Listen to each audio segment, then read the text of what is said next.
I feel like I've just entered my final stage of recovery and I feel like talking about it.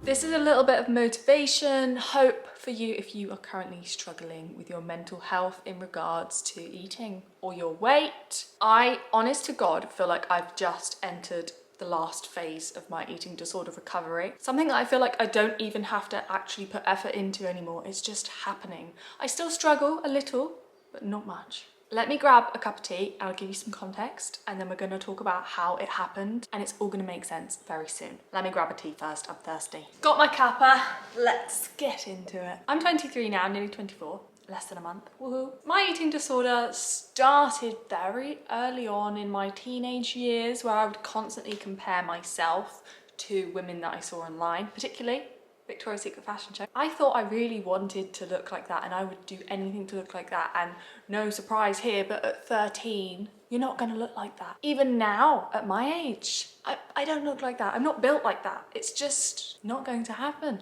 But I really desperately thought I wanted that and I thought I could get that with weight loss. For many years, probably until I was like 17, 18, 19, I just wanted to lose weight all the time. So I wanted to lose weight and I did that by counting calories. I became absolutely obsessed with weighing myself multiple times a day. I became obsessed with counting calories. I became very stressed if I couldn't count calories. So it meant I didn't enjoy holidays, I didn't enjoy Christmas, and those were the only times that I allowed myself to eat, and that would end up in overeating. So although I enjoyed it at the time, after Christmas, after holidays, I would absolutely be brutal to myself. I would punish myself. I would restrict majorly. I would make myself work out, and it's really not healthy. I was eating a ridiculous amount of calories. If I were to advise someone how to lose weight, it's not what I would tell them to do. That's not healthy weight loss. So that lasted until I was 19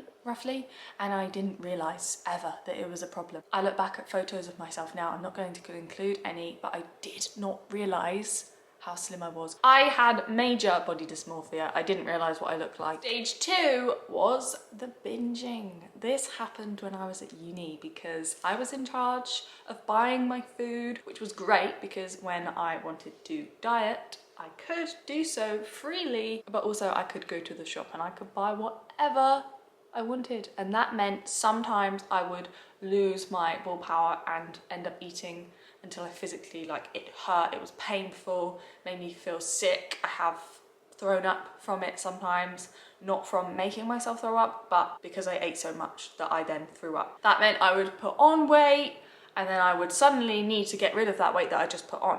I was puffy. It affected me mentally a lot because it meant my confidence was literally at an all-time low because I just hated myself every time I did it. I thought, what's wrong with you? Why are you doing this? This was when I realized I had a problem. Food would always, never fail to stress me out. It was always on my mind. It was my main priority in my life, and that is a problem. I went to the doctors, I spoke to a therapist. I didn't find that they could help me. That is just my experience. I would recommend, if you're struggling, to go to a doctor, to see a therapist, but in my experience, it didn't help me. I watched videos online about how to recover from restriction. I did an online course of hypnotherapy that was like £300 to try and fix it. It didn't. I was so desperate to change my habits and it wasn't working. So I decided to just count calories always and slowly increase them. I got them up to a level that is okay, but it's not what you want to live on. It's not healthy. It's not what makes me flourish, makes my brain flourish, means that I can function, do all the things that I need to do throughout the day. I simply counted calories every day. I might have a weekend where I didn't count calories, but I would overeat to the point where it was not a binge, but it was a little bit uncomfortable. It made me puffy. Probably about 8 months ago, I started thinking, why do I keep doing this? At the weekend, it got to pretty much nearly every weekend, I would overeat a little bit. And I kept thinking, why do I keep overeating? It doesn't make sense. It's like, you know, they say in your mid-20s, something develops in your brain. I don't know. It's suddenly like I kept seeing me overeat. And I was like, why? Instead, I could split up the overeating at the weekend throughout the week, and I can just eat these things when I actually want them and not just because it's the weekend. It was about May, I went on holiday. to Crete where I said I'm going to try to eat intuitively. I've always been interested in intuitive eating. I had tried it many times before throughout the years, which always ended up either binge eating or overeating because I wasn't truly listening to my body. So 6 months ago, I felt ready. It had been, I'm 23 now, it had been about 2 to 3 years of sometimes overeating, sometimes not counting calories, seeing how that affected me. I should preface this by saying throughout all these years since I was young, I would weigh myself every day, every morning, sometimes multiple times a day. I went to Thailand for about 7 weeks and I didn't have a very good time. I did. I had a great time with my boyfriend. We have many happy memories, but the voices were so loud in my head that all I can remember from the trip is that it was the first time I went without scales for that long, went without knowing the calories in my food for that long,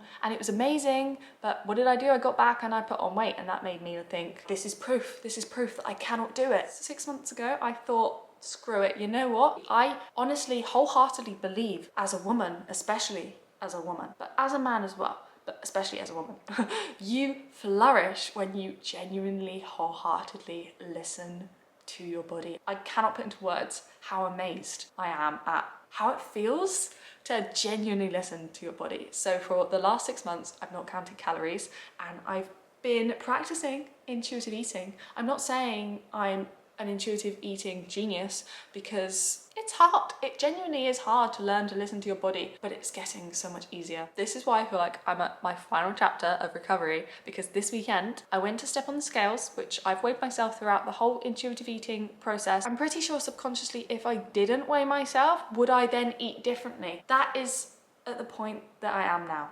I don't want to weigh myself anymore. I don't care. Quite frankly, I do not care. Just because I've drunk more water, it makes me weigh more. And it doesn't make sense to me why I would then not drink as much water just so that the scales aren't as high. It doesn't make sense to me anymore. So I just think, what's the point in weighing myself? I'm not going to weigh myself anymore. I did start that Saturday and it's Tuesday, but honestly, wholeheartedly, I've not had the desire to weigh myself. I've had the habit, like this morning I went into the bathroom, I saw the scales on the floor and I thought, oh, and then I thought, wait, no, I'm not doing that. And I wasn't like someone needs to know what I weigh sort of thing. It was just genuinely a habit. I sometimes think I feel better, but the scales may be higher. And if that's the case, why do I want to know about a number? When I was really struggling watching these videos online, I would hear people say, stop weighing yourself. And I'd be like, are you crazy? That's what my life depends on. But now it doesn't. So this video is trying to break through to you that it's okay that your journey won't look like someone else's. There will be people who this might take them 10 years. It is possible. The brilliant thing is there are still sometimes voices in my head. For instance, sometimes I'll have a binge eating voice in my head. I can absolutely silence it now. It's very faint. I've avoided binge eating for so long and I know that it absolutely does not serve me at all, and I will feel vile days and days after. So I don't feed it anymore. Quite literally. If you're watching this and you're at the point where you want to stop counting calories, I would say to you, practice intuitive eating every now and then. You can start off at 1 day a week, then you can go down to 2. Just don't put pressure on yourself. Don't say I'm going to do this by then. If you're in a place where you don't love your body, you're trying to lose weight all the time, you're constantly thinking about weight loss, I would advise you to be kind to yourself, to purposely not talk bad about yourself. I would always look in the mirror and just absolutely go ham. And by go ham, I mean I would tear myself apart. And I realise now that why would you tear yourself apart? If I had to tell someone things that I don't like about myself now, I could list. I feel like everyone could list some things that they don't love about themselves, or they could particularly compare themselves to other people and go, well, they've got slightly better this. But you've got one body. You are in that body for your whole life. Your whole life. Why try tear it apart? It doesn't matter that someone else is beautiful, has an amazing figure. You can be beautiful and have an amazing figure as well. Someone else's beauty does not take away from your own. If you're severely restricting and you know that you are not eating what you should be eating, it's such a hard thing when you fear foods. It's weird because I can't really remember what this felt like. I remember crying before eating dinner, and that it's really, really hard. It's really sad to think that there are people feeling like that. I think that is a form of self-harm. You're damaging your organs by doing that. You don't have enough food to function. I worry the damage that I have done to myself. That is why I would never go to a low amount of calories ever again. You don't know the harm that it's doing on the inside. If you eat more, your hair will be healthier, you will have more glowing skin, but more importantly, you will be able to focus on other things in your life. You won't be constantly filled with, how do I lose weight? How do I look like this? Okay, well, I was this today, I ate that at lunch today, so maybe next snack I should have this, and should I have that for dinner today? And if I eat that, should I do this? Should I go out for a run then? It's constant. It's not helpful. What is the point in wasting so much time and energy thinking about those things? You could be spending genuine time with friends, family, making connections, meeting people, working on your school, working on your career, doing your passions, just enjoying life, genuinely enjoying life. And I truly believe intuitive eating has allowed me to do that. I have loved holidays this year. I have never really liked holidays. Don't get me wrong, I liked holidays, but the first margin of it, because the stress would massively kick in towards the middle end of the holiday. At the end of the holiday, I wanted nothing more than to go home, to know what I weigh, to start on my diet, to lose the weight that I possibly gained. This Christmas, I am so looking forward to having the freedom to enjoy anything I want at any time and not feel guilt and not think about what I weigh and not think about starting my January diet. I think I'm gonna end the video here. If anyone wants to ask any questions, you can always message me on Instagram or leave a comment. I hope you're doing okay, and please look after yourself or speak to friends, family, someone you trust, go to a doctor if you're struggling. You deserve to look after yourself. You deserve to be kind to yourself. You deserve to live the best way you possibly can. I believe that you believe it as well, otherwise you wouldn't be watching this video.